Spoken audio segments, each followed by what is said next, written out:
Hello everyone. Today I got 3 awesome horror books for you guys to read that will blow your mind. These ones get a little weird, they get a little out there, but they still manage to capture all the terror that you could want in a horror book. These ones are definitely all different, and you're absolutely gonna love these if you're like me, because they blew me away. Just a reminder before we get started, I have horror books for sale. And you can find the books you see on your screen at the link in the description, along with others. And you can join my Patreon, and you can get free horror books every month by other authors, free short horror stories from me, all my future books for free, and all that good stuff. So if that's something you're interested in, check out that link, which is also in the description. All right, let's get started. So the first book I'm going to talk about today is coming out next month. There is a pre-order link in the description. This is the latest from one of my favorite authors, Chuck Wendig, and this one is called The Staircase in the Woods. In case you don't know, this is based off real life events, kinda, as far as like I see videos and read articles about people in the middle of the deep woods, and they find these strange things that just shouldn't exist that far in the woods, you know, including just random staircases placed there. Like, who did that? It must have taken a lot of effort to get those out there to make some kind of point, I guess. And so, of course, Chuck went with this and gave us this absolutely brilliant, terrifying novel. And it's about a group of teenagers. One night they're all partying in the woods. But one of them is not going to come back. They find a staircase in the woods. Isn't attached to anything, doesn't seem to go anywhere. Giving off a very strange vibe that most of them don't like, but one of them decides he's going to climb to the top, even against the other saying, you know, don't do that. But he doesn't listen. He climbs to the top, and then he just disappears. Like, he's there at the top, takes one more step, he's gone. They can't find him. Of course, they're the last ones to see him alive, so there's going to be a lot of accusations and things thrown against them because they all went in, one of them didn't come back, and so it looks kind of suspicious, but of course there's no evidence that they did anything to him. But years later, one of them calls the others of the group and kind of lies to get them to come back to the area, claiming there's going to be a birthday party. Nobody should miss this party. They've kind of stayed in touch over the years. And so when they all go, but come to find out he has ulterior motives. This has been weighing heavy on him and all of them. And we'll see throughout this novel how this event when they were teenagers affects them as adults and how it's affected them their whole lives. But he wants to go back in the woods, find that staircase, and find out what happened to his friend. Eventually, and very reluctantly, they all agree.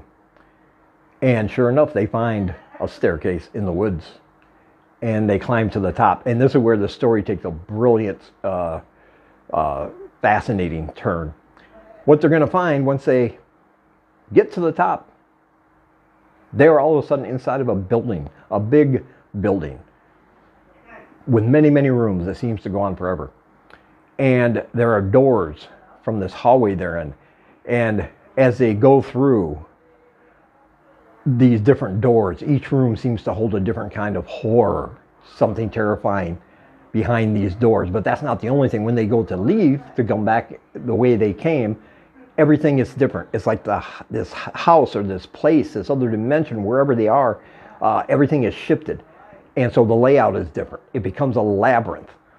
They never know when the house is going to shift, what's going to happen to them if they're in the wrong place while it shifts. And they're going to see all these horrific, brutal things while they're examining this room, while they're still looking for their friend. Could he have survived that many years here? You know, they don't know the rules of this place, this liminal space, this dimension, whatever you want to call it. They're not aware of the rules. And it's just going to turn into a nightmarish hellscape for them, let me put it that way. And it's very effective. This is a great story. It's got all those good horror vibes, you know, something traumatic happened to them as kids, and now as adults they have to face this thing and face the consequences of what they experienced years ago. And I absolutely love that kind of thing. Of course, it's Chuck Wendig, so you know it's very well written, and you will absolutely love it. I can't recommend it enough. And there is a pre-order link, as I said, in the description. And next we have Crooked God Machine. This one actually came out in 2011. Some of you might have read it or heard about it because it is an older book, but it's new to me. My understanding from what I've heard that the author wrote this when she was like 19. So very impressive for a debut horror novel from basically a teenager. But what is this one about? Is it set in an alternate reality? Is it set in some kind of portal to another world? Is it dystopian? Is it kind of future Earth, perhaps? The answer to that is yes, and maybe not. Because this book is not going to give you any of the answers to this world that is written about, but you will find yourself lost in there and coming up with answers on your own. And this is a very brutal, horrific world to live in. They have a god, and this god wears a black mask with horns sticking out of its head and preaches to them from their TV sets.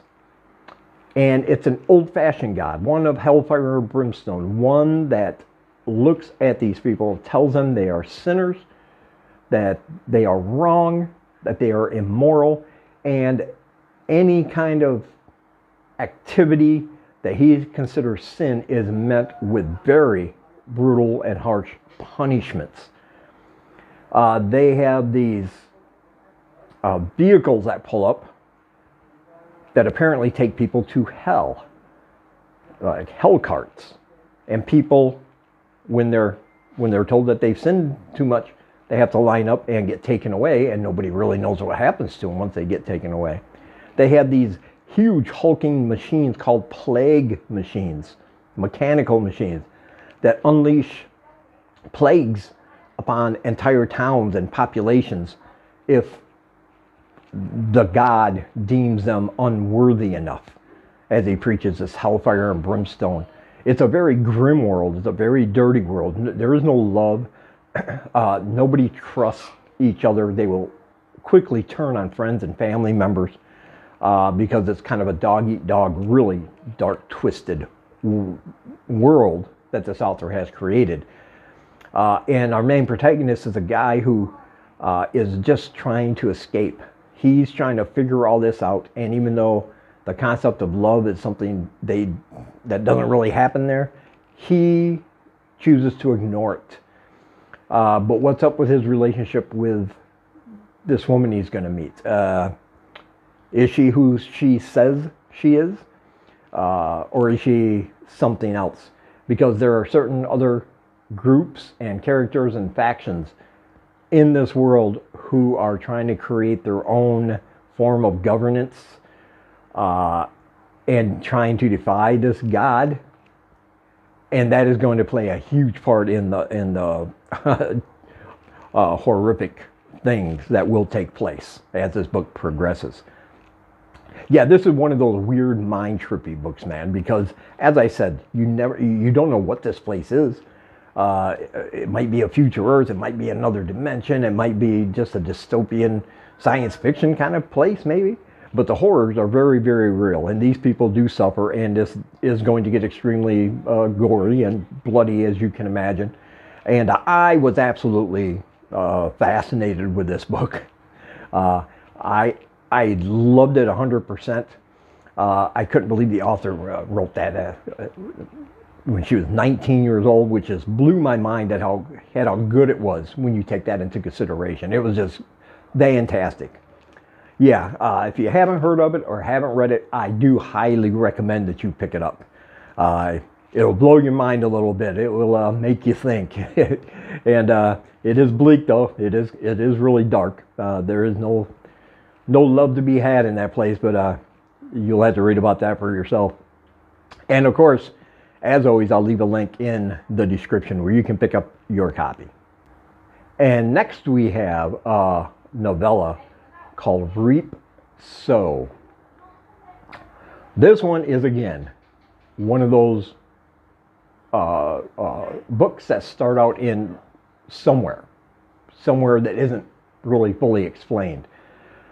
It's about a woman whose nickname is Lucky, and right at the beginning of the book, she is stuck in a hallway that goes on forever with endless doors on either side with no doorknobs, no way to get in to these rooms, and it's simply endless.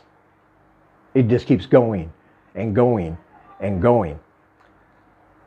But we're going to find out that this book is about consequences. This book is about grief. This book is going to get really, really creepy as she's going through this hallway with all these endless doors. She's going to be chased by someone who does not have her best intentions. All she can think about is getting out of there. She doesn't know how she got there. She just wants her family and she wants her boyfriend. And she's going to find them in there, but not the versions she wanted to see. And things are going to come to light, little secrets and things from her past that are going to be aha moments during this book when you realize what these rooms and what this hallway and what all these horrible creatures that are chasing her, what they represent from things in her past, which you'll just have to read about. And because it's a novella, it's not going to take you long to read it all, but this author used every word to almost perfection. I mean, it just really set it up nicely. It puts you in this world where you're thinking, I have no idea what's going on. The character has no idea what's going on. And then as the terror mounts, you begin to see these things from her past and you'll realize, oh, this is brutal. This is very, very, very terrifying. And yeah, it's one you'll absolutely love. Of course, I highly recommend it.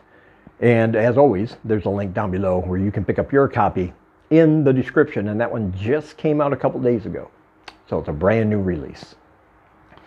And as always, I want to say thank you for taking some of your time and spending it here with me. And until we meet again, keep reading spooky, my friends.